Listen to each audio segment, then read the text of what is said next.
So first Siddharth అనే పేరు సార్థకమయ్యింది అనుకుంటున్నారా?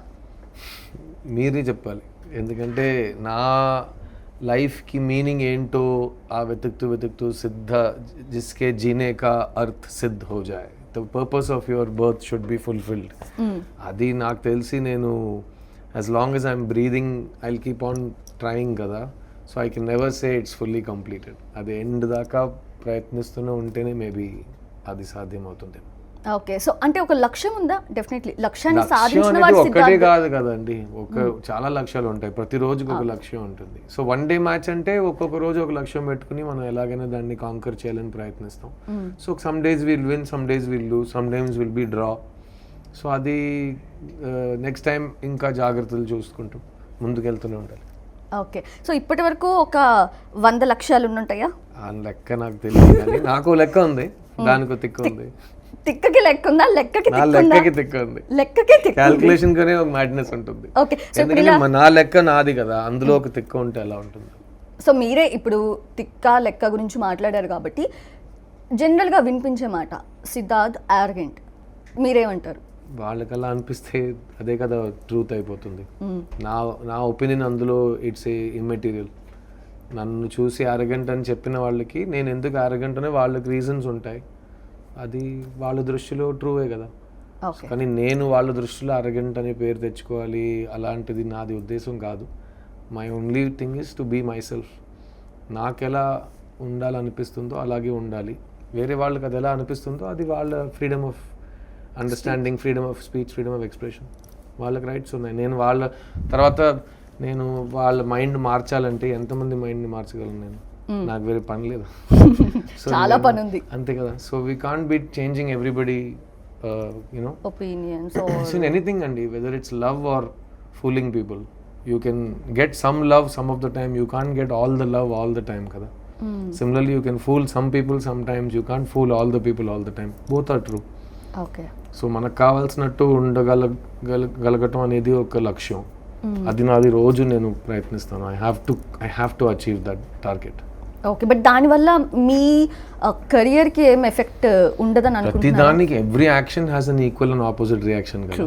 మళ్ళీ దాన్ని మనం ఎలా మార్చుతాం? మరి దానికి కానీ అది నా కంట్రోల్ లేదు కదా. సో నేను ఒకలా ఉండటం నా కంట్రోల్లో ఉంది, దానివల్ల వచ్చే రిజల్ట్స్కి నేను బాధ్యత తీసుకోలేను. రామ్ గోపాల్ వర్మ కంపెనీ సినిమాలో ఒక డైలాగ్ రాశారు, ఫైస్లే గలత్ నహీ హోతే ఉన్కే నతీజే గలత్ హోతే. అంటే నిర్ణయాల మీద తప్పు చెప్పలేము, దానివల్ల వచ్చే కాన్సిక్వెన్సెస్, దానివల్ల వచ్చే సిచ్యువేషన్స్కే ప్రాబ్లం వస్తుంది. అది కాంటెక్స్ట్, వేరే వాళ్ళ దృష్టిలో మనం అర్థం చేసుకోవచ్చు. అది దానికి మనం మళ్ళీ if we get to obsessed with that మనం ఏం చేయలేము.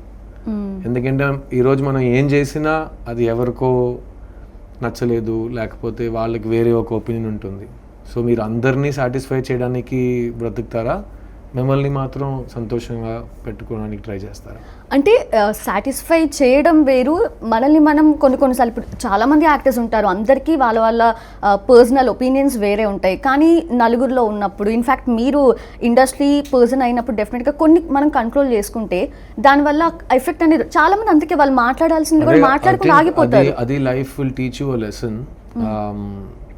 ఓకే, ఇక్కడ నుంచి నేను ఈ జాగ్రత్త తీసుకుంటే ఖచ్చితంగా ఈ రిజల్ట్ మళ్ళీ రాదు అని మీరు అనుకోవచ్చు.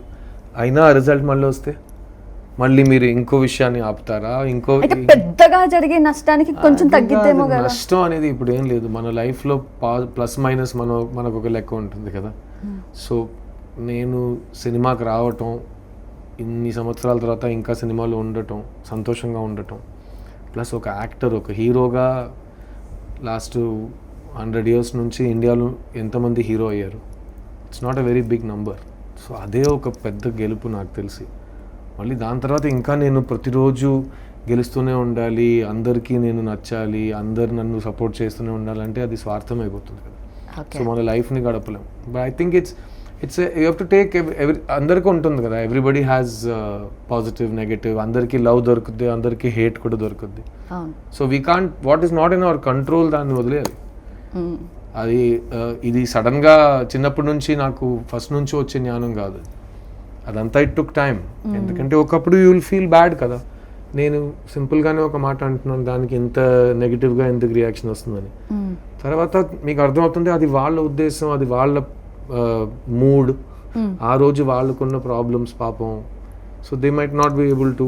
అంటే 1 time okay, 2 times okay, 3 times పర్లేదండి, అది కంటిన్యూస్ కదా. గా అదే ఫేస్ చేయాల్సి వస్తుంది అన్నప్పుడు అది మీరు ఫేస్ చేస్తారా లేదా అనేది మీరు డిసైడ్ చేయాలి. నేను ప్రతిరోజు ఇప్పుడు ఒక మనిషి అక్కడ అరుస్తూనే ఉన్నాడంటే నేను ప్రతిరోజు వెళ్ళి మీరు ఇంకా అరుస్తున్నారా అని చూడను కదా.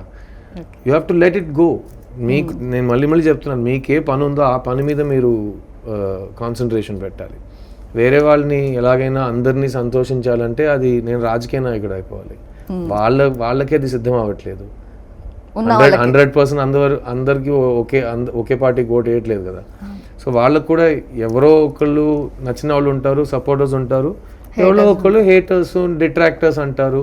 ఇప్పుడు ఈ హేటింగ్ అనే పదం చాలా కామన్ అయిపోయింది. అది మన కాల దురదృష్టం అనాలి.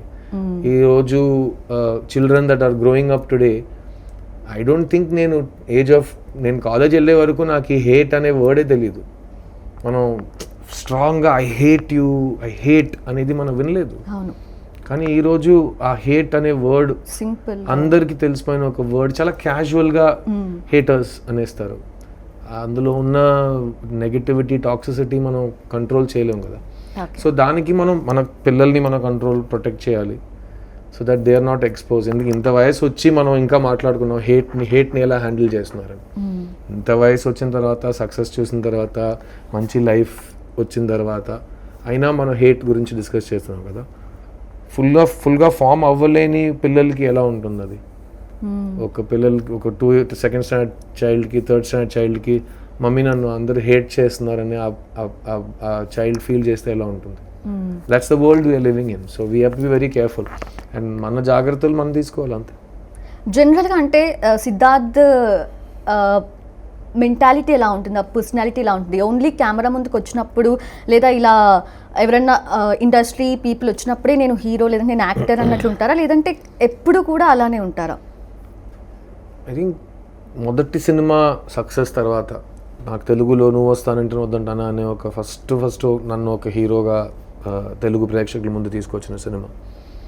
అంతకుముందు బాయ్స్ అండ్ యువాలో ఒక ఫెమిలియారిటీ ఉంది, కొంతమంది ఏదో ఒక ఒపీనియన్ ఉంది. నువ్వు వస్తానంటే సినిమా తర్వాత నేను ఇంటర్వ్యూస్లో చెప్పాను, నేను స్క్రీన్లో ఎలా ఉన్నానో, ఎలా కనబడుతున్నానో అదే నా పని. అది తప్ప నేను లైఫ్లో ఎలా ఉంటానో, ఏ కలర్ బట్టలు వేసుకుంటాను, నాకు నచ్చిన కలర్ ఏంటి, నేను ఎవరితో తిరుగుతాను, నేను ఎక్కడ ఉన్నాను, నేను ఏం చేస్తాను, అదంతా ఆడియన్స్కి తెలియకుండా ఉంటేనే బెటర్ ఏమో అని 20 years బ్యాక్ చెప్పాను.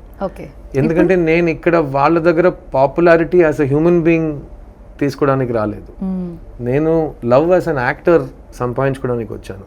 ఆ లవ్ ఎలా వస్తుంది? ఒక రైటర్, ఒక డైరెక్టర్ నాకు ఒక క్యారెక్టర్ ఇస్తేనే అది జరుగుతుంది. మిగతాది నా పర్సనల్ క్యారెక్టర్. అది నేను తర్వాత మనం ఫుల్ లైఫ్ ఇదే డిస్కస్ చేస్తున్నాం. కొంతమందికి మీరు నచ్చలేదు కదా, కొంతమందికి మీరు నచ్చున్నారు. నేను ఈ పర్సనాలిటీని అమ్మడానికి రాలేదు. ఎందుకంటే నేను రియాలిటీ టీవీ కంటెస్టెంట్ కాదు. అది నా ఓన్ పర్సనాలిటీని మీ దగ్గర క్రిటిక్ చేసుకోవడానికి నేను రాలేదు కదా. నేను ఓన్లీ ఒక పాత్రంలో యాక్టింగ్ చేయడానికి. ఆ యాక్టింగ్ మీకు నచ్చితే మీరు ఆ సినిమాని హిట్ చేస్తారు. దాన్ని బట్టి నెక్స్ట్ నేను క్యారెక్టర్ సెలెక్ట్ చేస్తాను, మీరు కూడా నా సినిమాని ఆదరిస్తారు, ఆదరించకపోవచ్చు. Today I think a lot of it is become about a persons actual personality. So అందుకే నేను ఈ రోజు కూడా నా అదే మాట, ఒక సినిమా ఎలా తీశారు అని అడుగుతారు కదా. నా దృష్టిలో సినిమా ఒక రెస్టారెంట్ లాంటిది. మీరు వచ్చి ఒక ఆర్డర్ ఇస్తారు, మీకు వంట వస్తుంది, మీరు టేస్ట్ చేసి వెరీ నైస్ అంటారు, లేకపోతే నాట్ నైస్ అంటారు. ఓకేనా? మీరు వెరీ నైస్ అని చెప్పే ముందు ఇందులో ఏం చేశారు, దీన్ని ఎలా కుక్ చేశారని మీరు అడగరు కదా. అడిగినా వాళ్ళు చెప్పరు కదా, ఎందుకంటే అది కిచెన్ లోపల జరిగే మ్యాజిక్. ఈ రోజు ఎలా అయిపోయిందంటే కుకింగ్ షోలో అయిపోయింది. ఇప్పుడు చెప్పండి, ఈ సినిమా మీరు ఎలా చేశారు, ఇందులో ఉప్పు ఎలా వేశారు, మూత ఎలా పెట్టారు, ఇందులో పోపు ఎలా చేశారు, అదంతా నేను మీకు చెప్పేస్తే మళ్ళీ మీరు ఆ స్క్రీన్ ని చూసి ఎలా మ్యాజిక్ లా చూస్తారు. So that's same mind set. నాకు సినిమా ఇస్ అ మ్యాజిక్. ఆ థియేటర్ లో కానీ సినిమా చూసినప్పుడు ఒక మ్యాజిక్ జరుగుతుంది కదా, అది ఆడియన్స్ ఎక్స్పీరియన్స్ చేస్తే గ్రేట్. ఎందుకంటే నేను కూడా ఐ ఎక్స్పీరియన్స్ దిస్. మనం ఒక రిలీజ్ ముందు ఎంత చెప్పినా either it will become hype or it will become less hype. So అందులో ఒక సేఫ్ జోనే లేదు. ఎందుకంటే మనం చేసిన పని గురించి మనం మాట్లాడవచ్చు, వాళ్ళకి రేపు మనం చేసిన పని నచ్చకపోతే మేము అబద్ధం చెప్పినట్టు అయిపోతుందా? లేదు కదా, వీ వర్క్ హార్డ్ కదా. సో అదే మేము we are coming to interviews and saying. So I feel that right now audience also has lot of choice. Cinema is not the only choice. వాళ్ళ దగ్గర రియాలిటీ టీవీ ఉంది, ఇంటర్నెట్లో సోషల్ మీడియా ఉంది, reels. ఇక్కడ రీల్సే కదా, అది తక్కువని ఒక షార్ట్ ఫామ్ లో మీకు ఇమీడియట్ గా ఒక డోపమైన్ ఎఫెక్ట్ వస్తుంది కదా.